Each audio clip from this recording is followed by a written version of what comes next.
It took me a long time to figure out what my father was. Looking back now, it seems so obvious. Then again, I never would have dreamt of it. My father would leave me and my mother for business trips.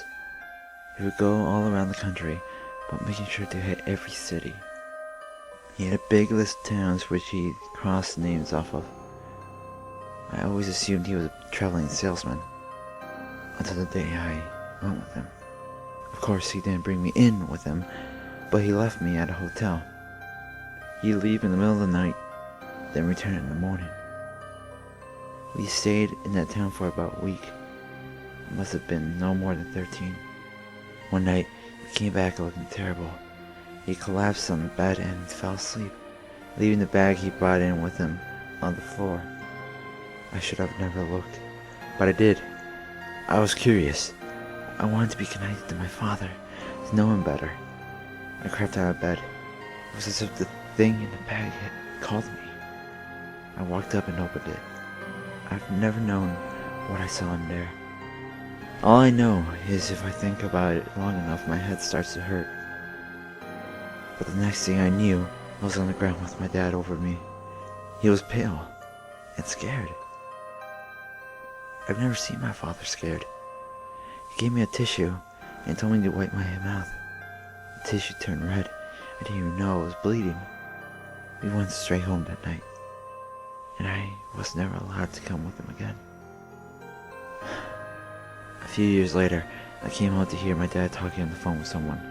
My father said things like, "You can't, he'll find you." And they already know. They've always known. But not at one point did he mention a name. It wasn't until I heard, "Why would you think that would work? The accident with the object wasn't my father was," that I realized what he was talking about. A week later, I started doing the research. The further I searched, the more it scared me. The more it scared me, the more interested I got. My father found out. He didn't say anything about it, though. He just stopped talking to me. That summer, he left and never returned. I always assumed he died and moved on with my life. I tried to stop thinking about the holders and the objects, but I guess it was in my blood. One day, I walked into a mental institution in the city I was visiting, just to check, or at least that's what I told myself. The man behind the counter looked like he was about to cry, but only in one eye. I ran out of the place, and I never went back, not even back to the same city.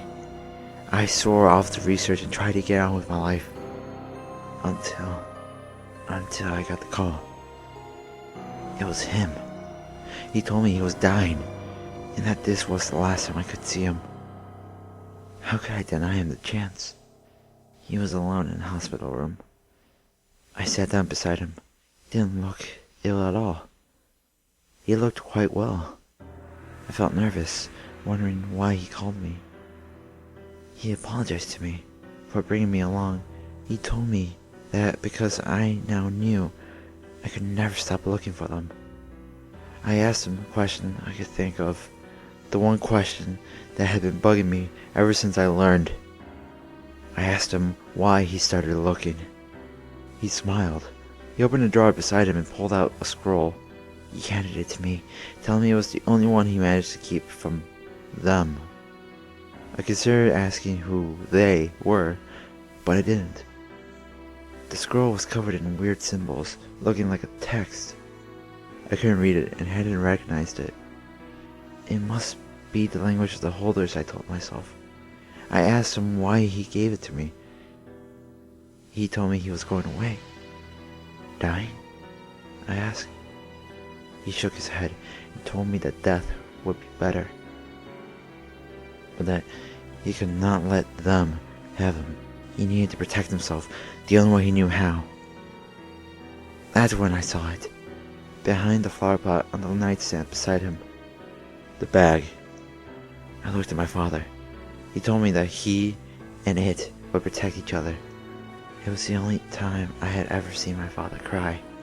3 days later, I read in the news about a massive power outage in the hospital my father stayed in.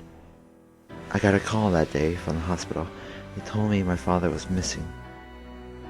But I knew, just as well as they knew. I knew what he had become. Today I'm going to the park nearby. I'm going to try to find the serpent and pick up the hammer. If I live, I will find another and take it until I have enough. Then I will go back and find my father. Or at least what was my father. He is a holder now.